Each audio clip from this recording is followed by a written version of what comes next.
Hello,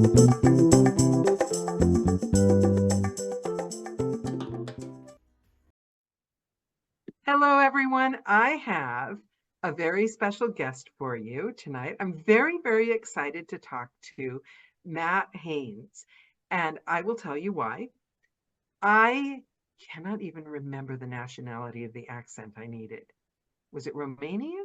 I think it might have been Romanian or Russian or something like that. I think it might have been Romanian. But it was an accent I wasn't completely familiar with, and YouTube wasn't giving me much. And I happened across this guy, and he did this really interesting take on accents. And for some reason, I find it easier for me to take on an accent when it's spoken by somebody that's not native to that language.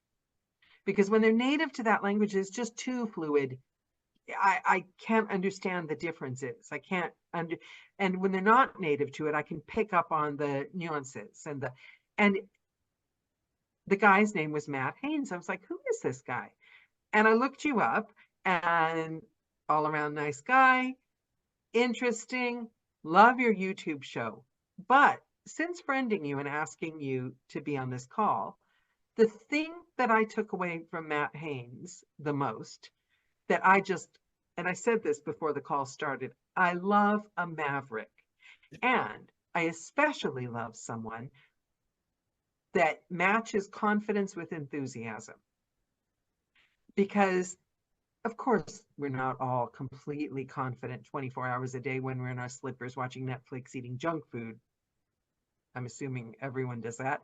But who we show up as at work every day, and online is at work, and doing your videos is at work, is crucial. I think sometimes people in their rush for authenticity forget that, and they let all the cracks show, but then it's like becomes like constant cracks.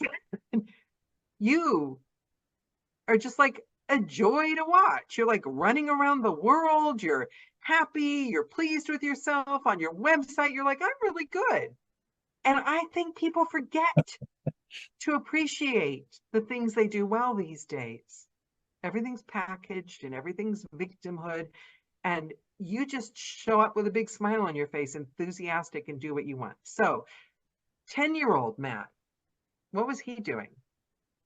10-year-old Matt was being homeschooled by his mother because 10-year-old Matt was too anxious to be in public school. I had an intense phobia of disaster striking and the school being on lockdown and me not being able to leave the school to get home. So, and this was before some, very unfortunate realities about disaster striking and, school lockdowns. This was 1989. And I was just terrified of being trapped in school. And so my mother was tutoring me, very, very supportive of my creative process. In fact, it's funny that you say this.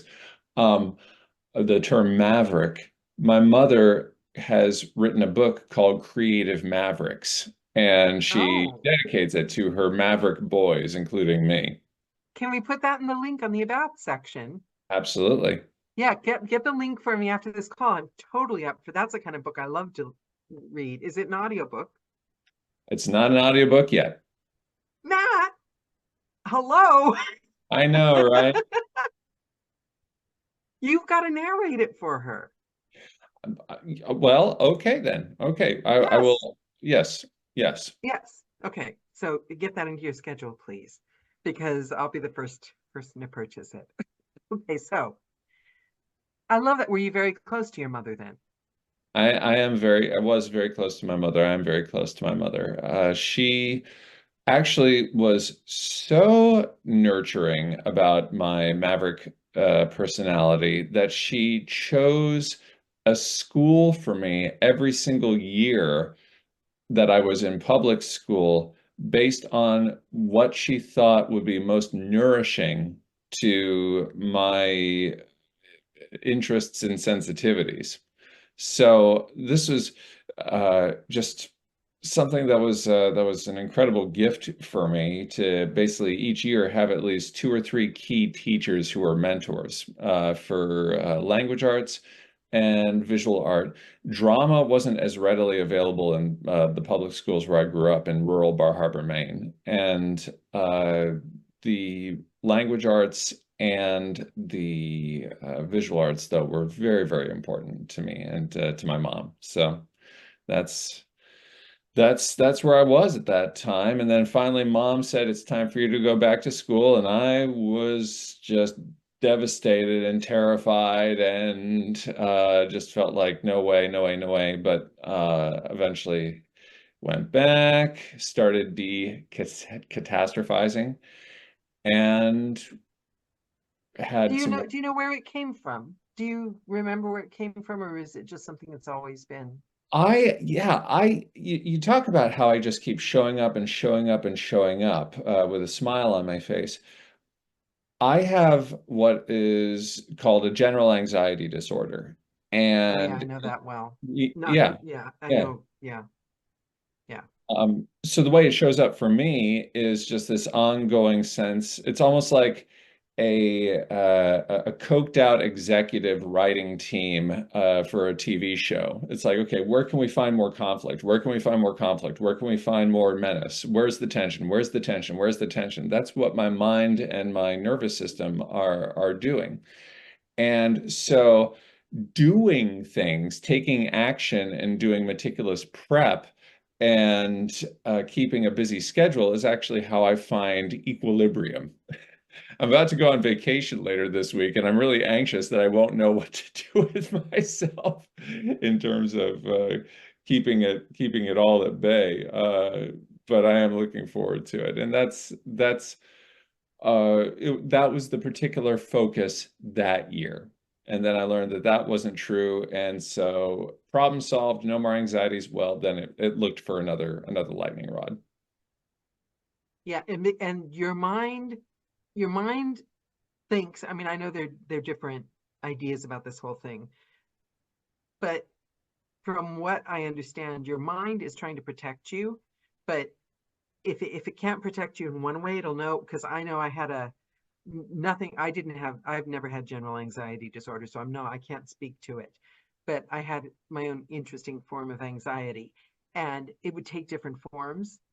So at one point I got like an OCD thing that I couldn't leave the house without counting. I was going to a job and I felt out of control. So I had to count. I had to check the oven. Okay, this knob off, off. And I had to say it out loud so I could hear it. I had to say it a certain amount of times, and then I'd go out. But then I'd think I have to check it again. I'd go back, and then what happens is you get scared. What's wrong with me? And that puts more pressure on your nervous system and your mind. And yeah, it's fascinating. It's fascinating. Everyone's discovering this kind of thing, but I think getting up, and also your mother going, making you go back, is key too, but in a nurturing way, because getting up and showing up. There's a book called Constructive Living that I love, and I tell everyone about it, and literally no one's heard of it, and I can't understand, because it's the best book I've ever read in my life. It changed me. By David K. Reynolds, I think, somebody K. Reynolds, and he put him he was he put himself in a home or something in a state of depression, and he became like clinically depressed. And then, I mean, the whole theory of it is that at every moment the universe is handing you something to do, and all you have to think about is right this minute, what is the next thing I need to do? What is the next thing that I'm is being presented to me by life to do? And it's showing up, it's action. But people, I think, don't even get me started. I love this kind of thing. I do. I think it's fascinating because it all goes to productivity, but I love the showing up, and I love people that it sounds like you've used the rough path in that way as your super strength.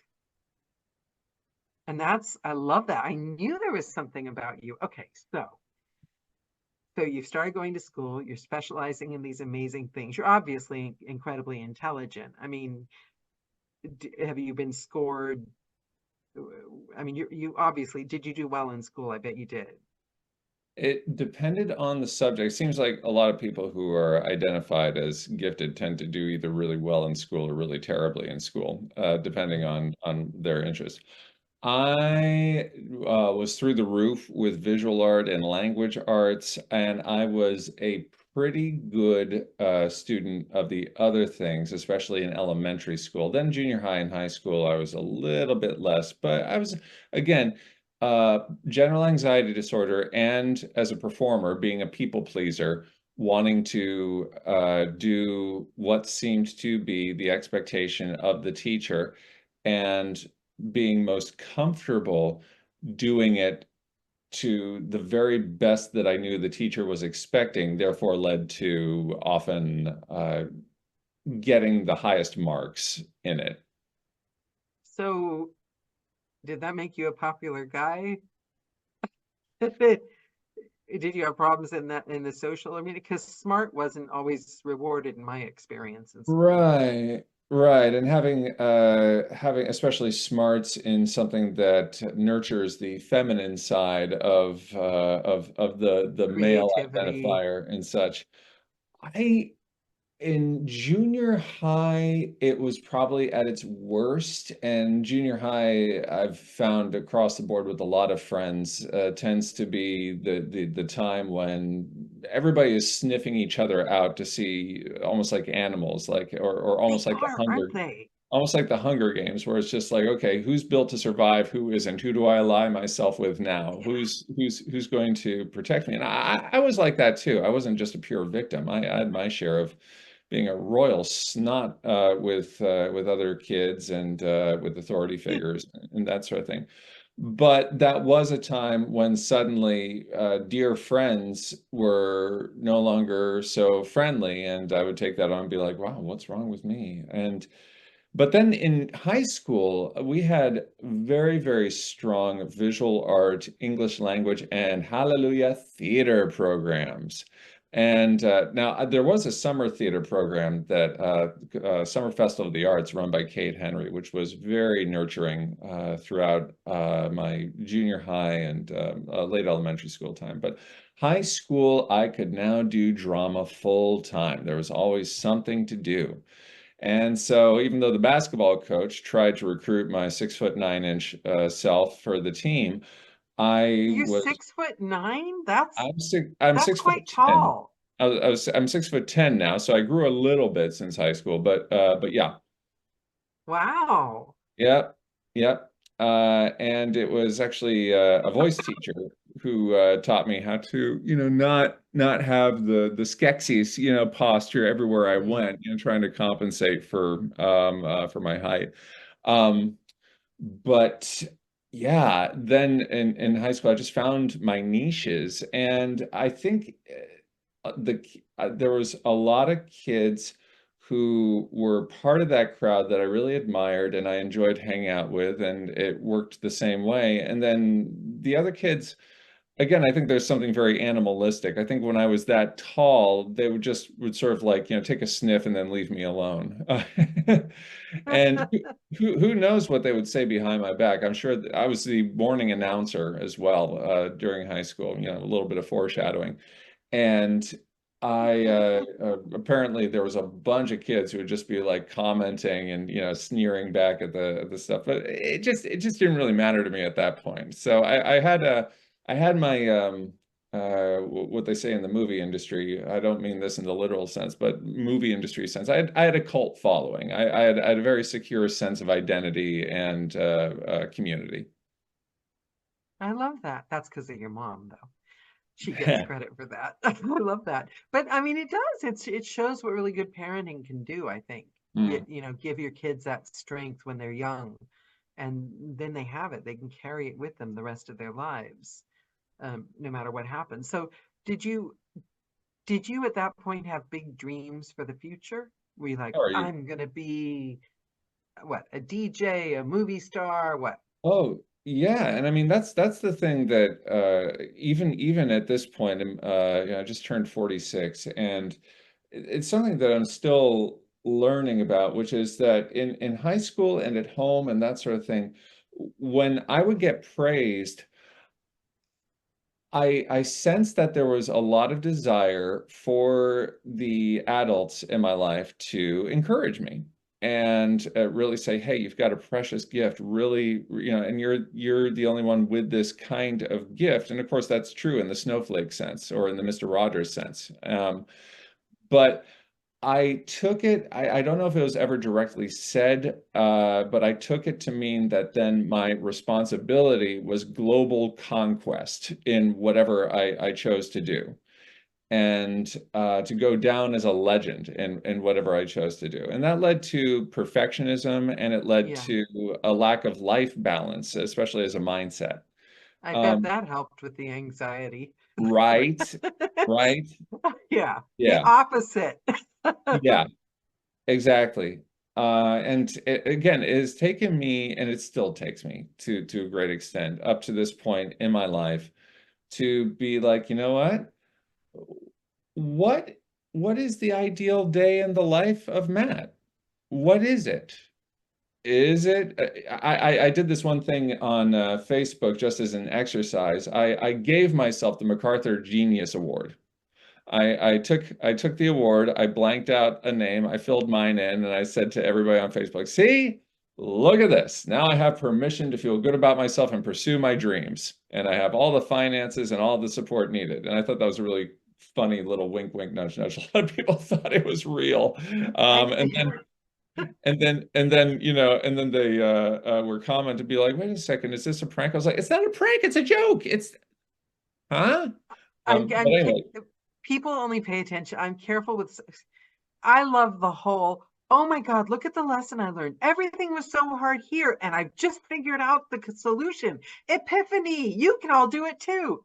yeah. What I've learned about those posts is there's certain people that only read the part about the problem.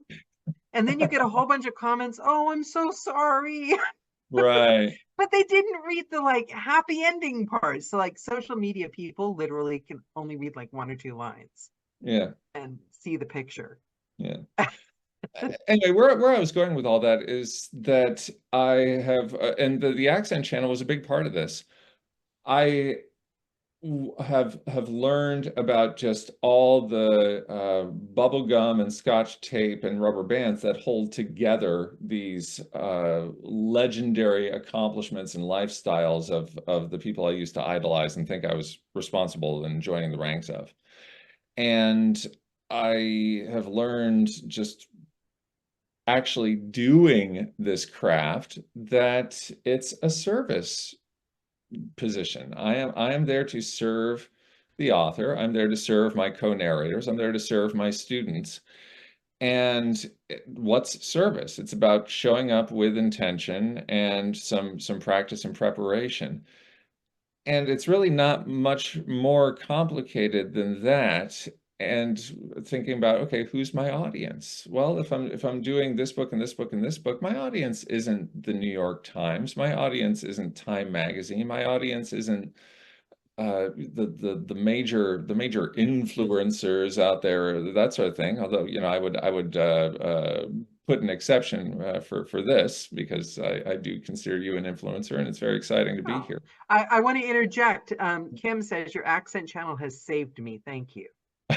Yeah, I bet there are a lot of us out there because I mean, Oh, you do see, people reach out to you often? yeah, yeah, and it's like, well, that's a service, right? Yeah. And it's a service to myself as well. And it's I've had at least one professional linguist and accent expert, and I really mean this. That this person is a master of the craft and has very concrete credentials and practice and all that sort of thing. Who said this isn't really the work, Matt. This is sort of a Xerox of a Xerox of a Xerox of an impersonation of an accent. And I was like, oh boy, maybe this person's right. And that person is right to a certain Yeah. extent Yeah. for the type of clientele that that person is serving, which is usually film and TV actors for major studio productions. But if we're talking about, and but so I was just like, well, maybe I'm in the wrong lane here, but I don't really see any other instruction out there like No, this. you're serving the exact right, because your fellow narrators, I don't need to be an expert in a Romanian accent. I don't even Right, remember if it was Romanian. I needed a couple of paragraphs for a book I was doing quickly to make sure it didn't take people out of the story. That's it. exactly. It's you took your ego out of it, out of the whole equation by saying, who am I serving? And I Hmm. think that's the biggest favor we can do for ourselves, because baby narrators. I love that term now, new narrators, newbie baby, where they listen to every breath and they go back in and like Oh, geez, carefully yeah, edit every breath. yeah. We all we all laugh. It's mean to laugh, but because we all remember that feeling. And I think with accents, it's the same thing. Hmm. What you deliver us is exactly what a jobbing narrator needs. Mm. Thank you. Thank you. Yeah. So yeah, that's where I'm at right now. I have a reputation for being of good service for these things, and that's good. And so now I'm working on training up to being better and better and better, and that's I think 10-year-old Matt, junior high school Matt, and high school Matt would be like, "What? Now, come on. Where's the cover of such and such magazine? And where's the ceremony for such and such? And where's the early death where you become just a god in people's heads and they sell posters of you in college campuses and stuff." Um, Yeah, that was never one of my dreams. oh, well, oh, geez. Forget about it. Forget about it. But again, realization of potential and all that sort of thing. Well, but if that person could taste the flavor of the lifestyle that I lead, and I'll tell you this, there is not one week that goes by where at least 3 days out of the week I say to myself out loud, without forcing it, without using it as an attempt to change my mindset. I simply say it to celebrate it. I love this job and I love this lifestyle. I am the luckiest guy I know. Yeah. Yeah. Yeah, the appreciation is I've started this I can't help myself. I'm in the middle of recording for the ones that I've done with indie narrators. I'm trying not to do it with publishers because really they do not have time for me to like send them these weirdly enthusiastic emails. But it's like the indie writers, I'm like today I sent one going, "Oh my God, what have you done with these characters? They're fully alive. That's my job. They're already alive before I even got to them." Like that appreciation, I think that's I used to think the sweet spot was getting the things, becoming good, becoming the best. Mm, Now the sweet spot is, oh my God, what have you done here? And then it's like, I'm actually sounding really good.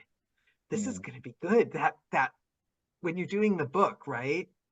That joy of getting your claws into it, and yeah, the joy of tell me about the something that's changed for you from a lesson you learned or something that you overcame or changed that you do differently now, or even mindset from when you first began as a narrator.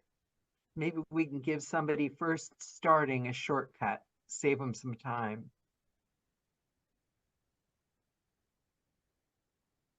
Think back to when you first started, Matt Haynes, baby yeah. narrator. Yeah. Um,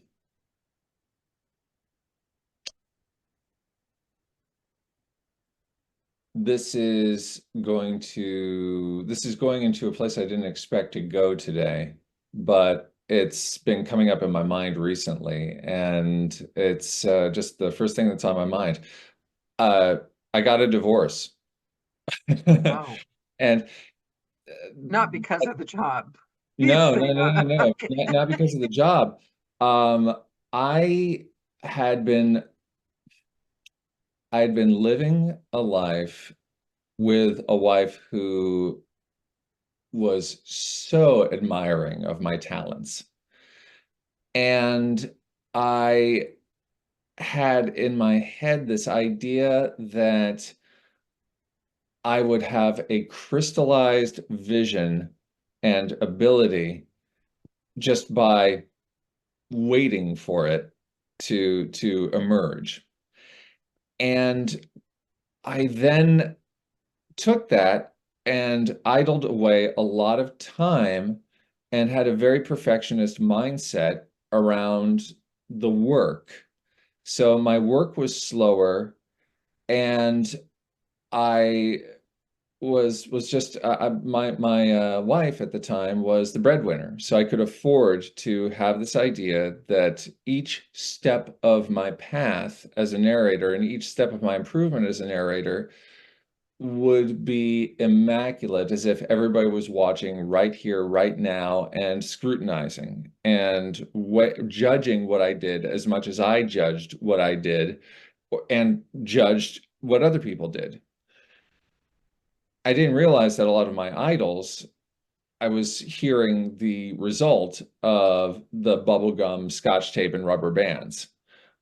I didn't think about that. Then my wife burned out on this carrying all that weight, and I wasn't in a mental position where I was able to adequately support her through that fallout, that burnout, the anger that then emerged, and suddenly everything was over, and I had to start earning money really fast. And so suddenly it was like, I don't know if this is my best work. I am going to just go forward, and I don't, maybe I could have redone that. Maybe that gets some scrutiny. The statement, that the phrasing that I use for a lot of people, including students, is improve it forward. You did it. Was it your best? Don't know. It probably told the story. Improve it forward. Improve it forward. Don't change it so radically within the same book that it's unrecognizable in the next chapter, but improve it forward. And I just kept doing that, like, just running off the cliff and just flapping my wings as much as I could. And It's amazing the power of the word mortgage or rent. right, It's yes, the biggest motivator on earth. yeah. Yeah, so that's what happened, the improve it forward. And what I've since learned also, and again, this is just so much about mindset, and I understand the power of mindset so much more tangibly now. And you talk about in terms of showing up in my attitude, and the mindset. Two filmmakers who I constantly refer back to when I'm thinking, when my perfectionism starts to sink in, are Stanley Kubrick and Roger Corman. And in terms of quality of film, it would seem that the two could not be more opposite. Stanley Kubrick made 13 movies, and Roger Corman made like 1,300. And Kubrick's films have this kind of polish and durability and precision. And Roger Corman's movies are clearly ones that were made in 2 weeks. And at the same time, both men lived professions of, I don't know, I don't know, I don't know. Let's just throw something up there and work it. Let's do this and work it. Let's do that and work it. Okay, slop, slop, crap, crap. Okay, let's keep going, let's keep going, let's keep going. I didn't realize this about Kubrick, that essentially he worked like Roger Corman. The process of 2001 Space Odyssey was a hot mess of I trial, heard that. error, Yeah. the serene slowness of it. It turns out that all, and the classical music soundtrack turned out to all be the result of simply editing, because the stars wouldn't twinkle unless you ran the film slowly enough for them to do that. So then that's how you get the spaceship ballet in Act Two. And in the meantime, just blah after blah after blah after blah, and then him just being like, no, that's not going to do it. Let's try something else. No, that's not it either. No, yeah, no, we're not going to do that either. Well, we just need more money. That's all there is to it. And But I love, can I just interject here? I had a big lesson today. Like, I think you've lost if you don't keep learning. And I keep learning these. Mm. We all have those days that everything went wrong. Somebody decided to dig a pit right outside my studio with a forklift. My bird decided to scream at the top of his lungs, and it would like went through everything in the room. My husband decided to vacuum and do a wash. He knows better. And it all happened right when I only had a little bit of time left to record. But baby narrator the stress would have been through the ceiling. But being a type A person that's anxious on a good day, I can't have high blood pressure. And so I just left the house to run an errand. And I said, I'll record it when I get back. And I actually thought, that's the game. None of us gets out of it alive. There's nobody, even the ones that go to a studio, that always have the perfect day for the perfect deadline without anything going wrong. That's the game. Everything's going to blow up and go wrong. And the biggest lesson was when I got sick and my voice went downhill and I had a horrible cough for a few years. And I couldn't be pretty. I couldn't sound pretty. And somebody said that to me. Oh, I have the same thing. What do I do? Will I lose my job? No, you learn to act your ass off. You're not going to sound pretty. And guess what? You become a better actor. You don't have to be pretty. You don't have to be like flawless and perfect and pretty. The stars will only shine if you slow down. I love that. I love that. I love none of us are getting out of it alive. So just like, suck it up. Forklifts, drills, you know what I mean? And I love that. I love the star thing. That's like my favorite line on earth. I want to name this video like note to self. They had to slow the stars down. I love that.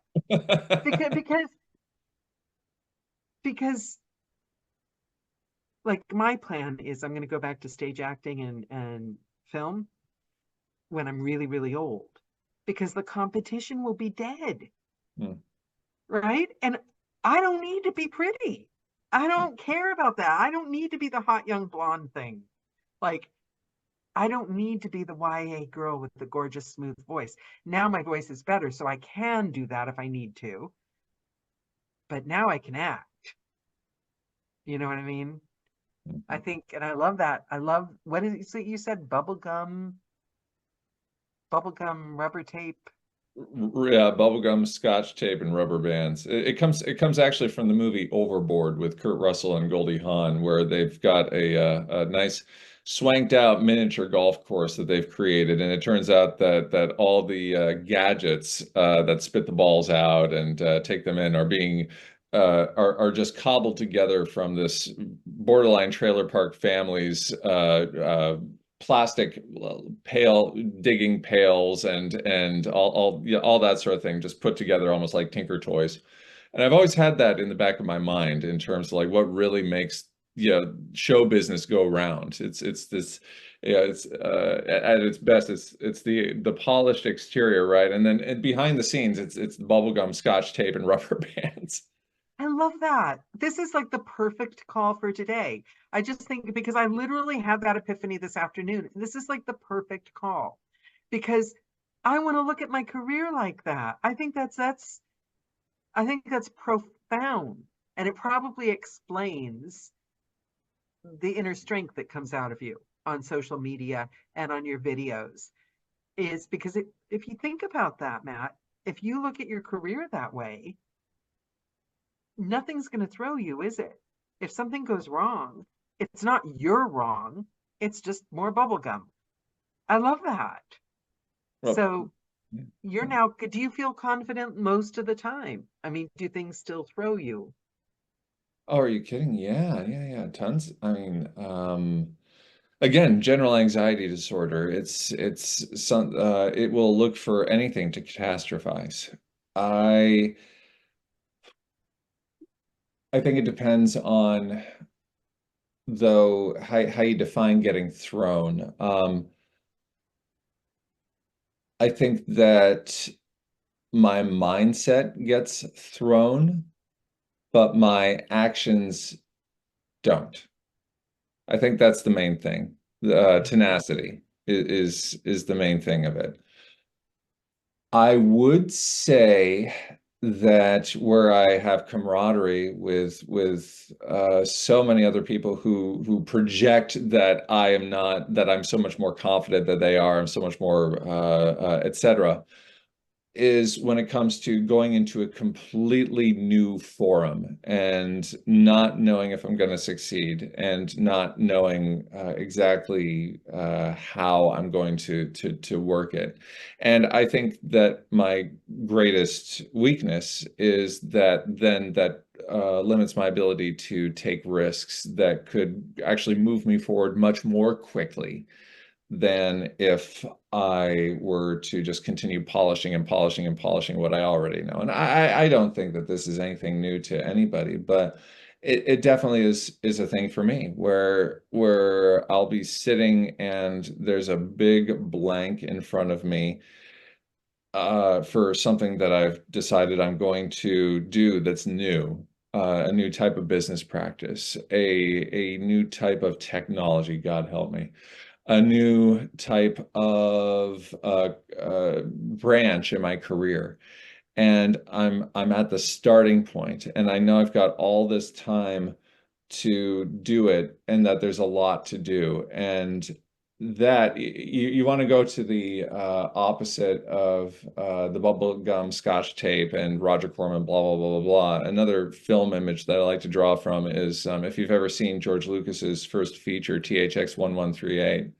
At one point, it's a dystopian thriller, and at one point, our protagonist, for nonconformity, gets thrown into a prison that is nothing but a white void, and it's open. There are no walls, but the thing is that there's no escape because you don't know where you are or what you're doing or if you've made any progress in your attempts to escape.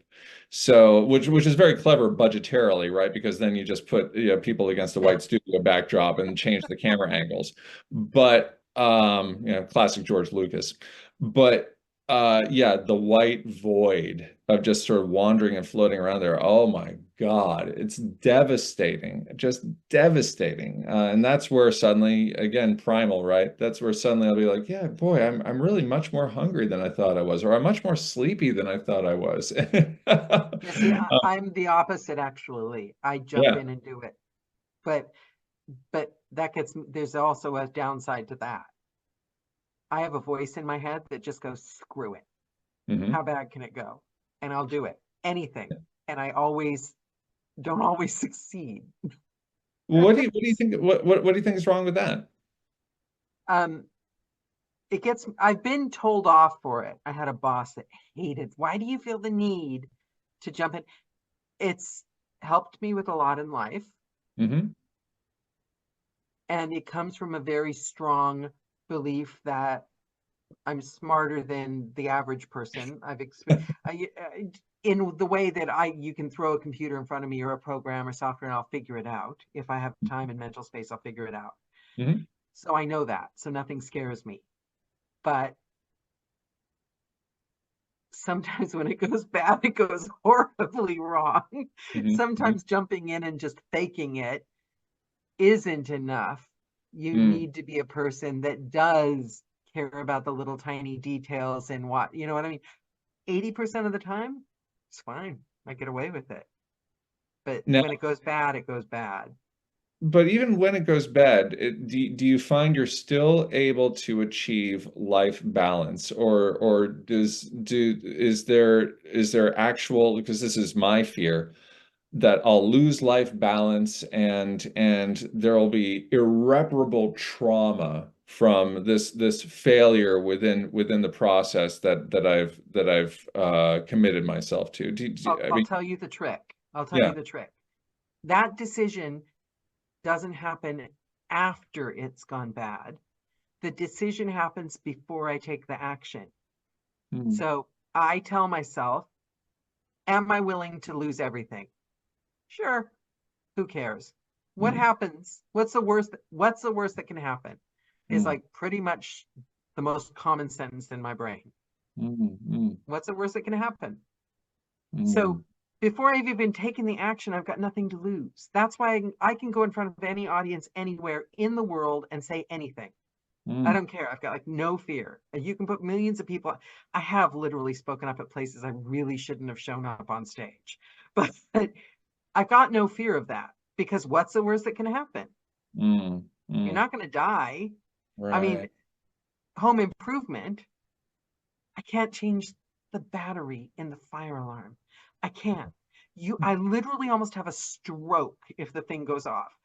The plumbers, I'm calling them up going, oh my God, oh my God, because I'm thinking my whole house could fall down. So it's the story of what you tell yourself you have to lose. So Mm, if you remind yourself of that person that's taken his ego out of it, which you have in your entire job, the job you're comfortable with, all you have to do is tell yourself the story that your ego doesn't matter and the mm, new jobs because it doesn't.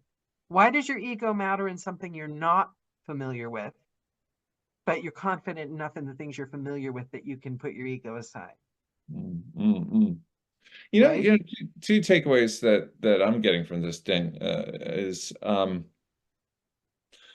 that A, the holding back is actually what did create catastrophe in my life.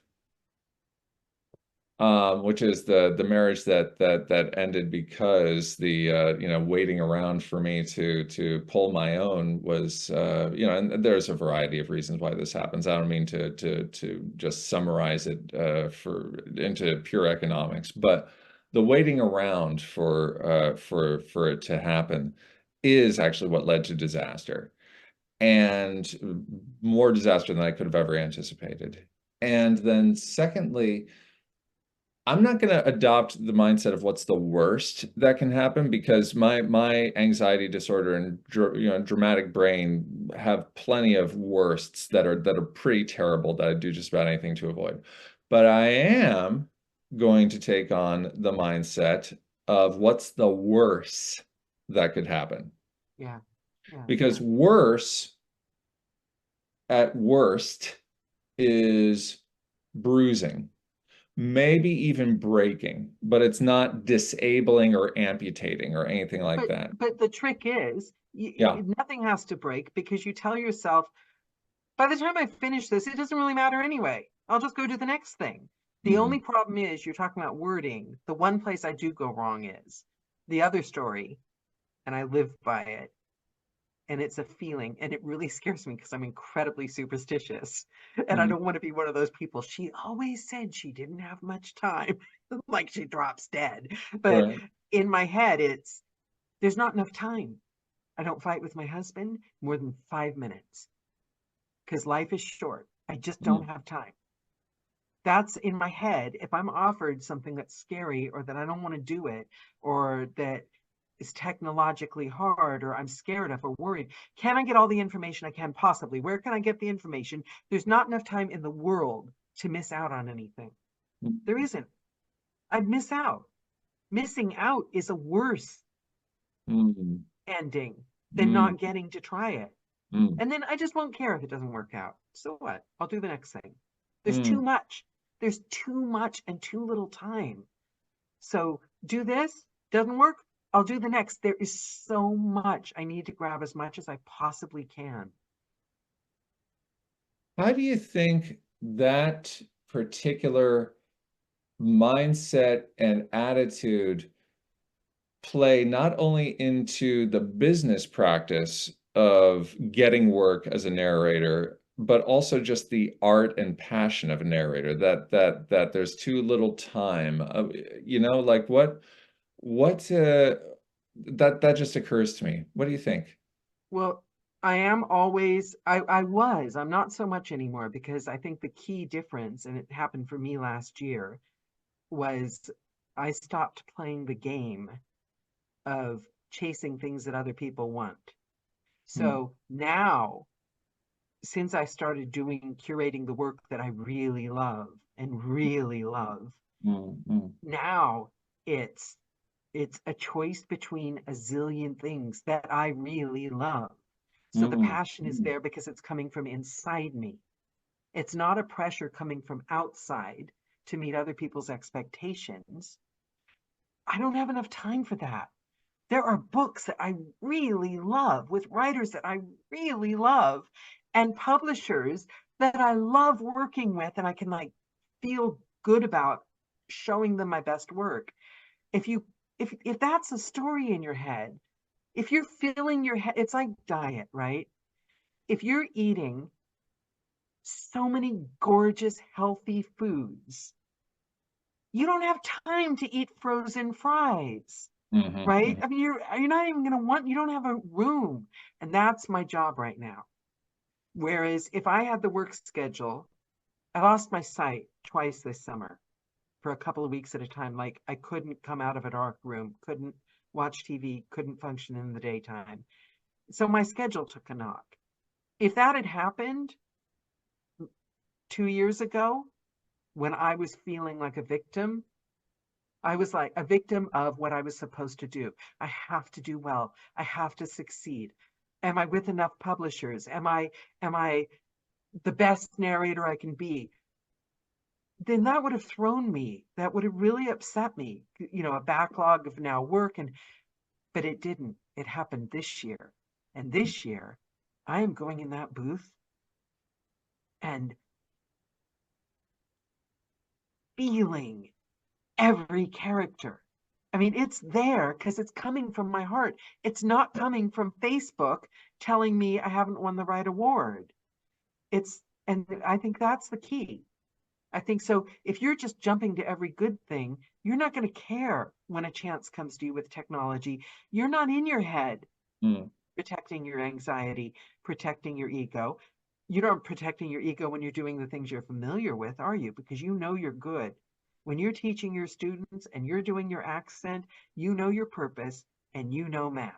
You know you've got this. All you have to do is be that guy around everything because you are that guy.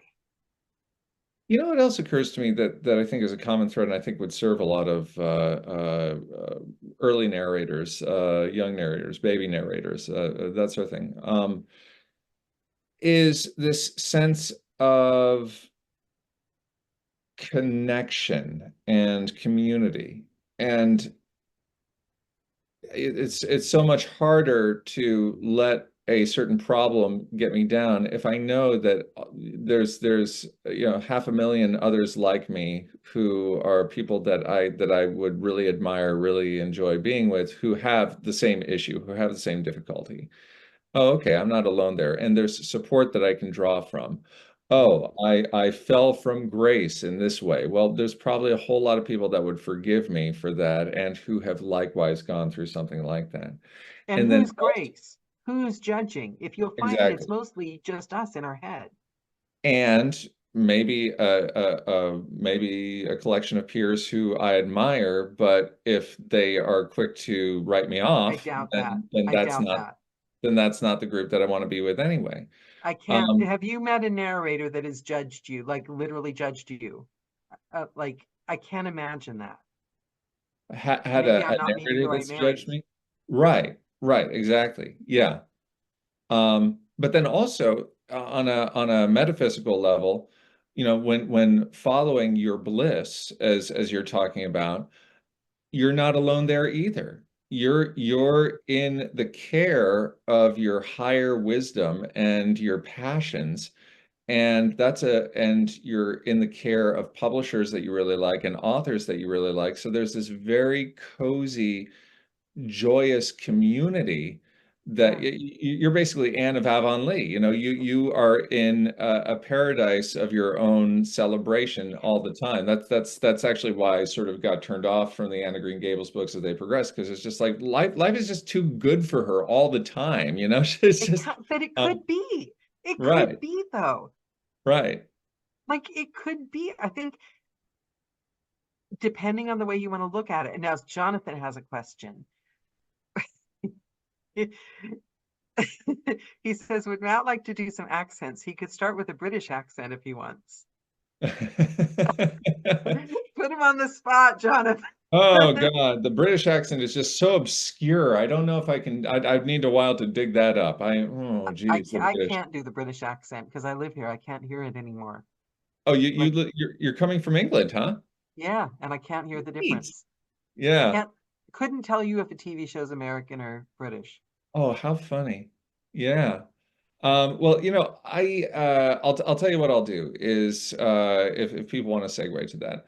What I do is, as you know from my channel, I memorize accent tips by having song lyrics that I put the accent to, and then I can always call up the song and have all the changes that I'm making between General American and the accent be like, oh yeah, yeah, no, no, I remember that this accent works this way because in the song I say it this way. Okay. That's So genius. Did you think of that yourself? I was dressed as the Statue of Liberty, waving at cars on the side of the road for a Liberty tax service, and listening to David Allen Stern's acting with an accent in one ear, while I was waving and doing my thing. Best day job in the world, by the way. Oh my God, they don't expect you to do fancy things with the sign. They just expect you to be engaging. And so it's like, great, I'll engage another part of my day in my mind. And so as I was listening to this, I would like pause the program and then be like, okay, great. Let's see if I can apply this. And all right, I'm just going to talk in this accent. I was like, no, no, no, but actually trying to make up words as I go along is really stressful, and I can't do it. Okay, I'll do the prologue of Romeo and Juliet, and I'll do that. It's like, yeah, but Shakespeare's language isn't the way, there's so many antiquated words and such. Oh, wait a second, song lyrics, of course. I'll do that. And then I was like, aha. I wonder, this would make actually a cool YouTube channel, wouldn't it? I will, and so I had stars in my eyes even while I was waving at cars on the side of the road, and that's where all that came from. So okay, so let's call up some of the Brits. And one of the things that was enlightening, of course, is that the RP BBC British is not universal throughout England. It's not even necessarily what the majority speak. It's just Yeah. sort of it's the ambassador accent from the UK to the US and the rest Yeah, of the I world, live with a guy from Glasgow, so it's definitely not RP. right? So so yeah, for British, let's see here. Okay, so for BBC British, I use Prince's song. So in the beginning, gold made the sea, but on the seventh day, he made me. He was trying to rest when he heard the sound of a guitar getting down. I tried to bust a high note, but I bust a string. My God was worried till he heard me sing. My name is Prince, and I am funky. So you've got that. Then you've got Cockney Thunder Road. Don't go back inside, darling. You know just what I'm here for. So you scared. Maybe you're thinking we ain't that young anymore. Show a little faith. There's magic in the night. You ain't a beauty, but hey, you're all right. That's all right with me. Does Um, this come naturally to you? Do you have an ear for accents naturally? I do. I will go on record and say that I do. And I think with every profession that we're passionate about, we have a superpower and we have an Achilles heel, usually several. And my Achilles heel is I'm not a good cold reader. My superpower is my ear. And so yeah, I was identified in high school as actually having very close to perfect pitch. So that carries over into the other things. So yeah, that's where I think I'm particularly effective when it comes to my sort of three chord, what I'll call my three chord accent approach. It's like the dialect instructor that I mentioned would be on guitar, Andre Segovia, right?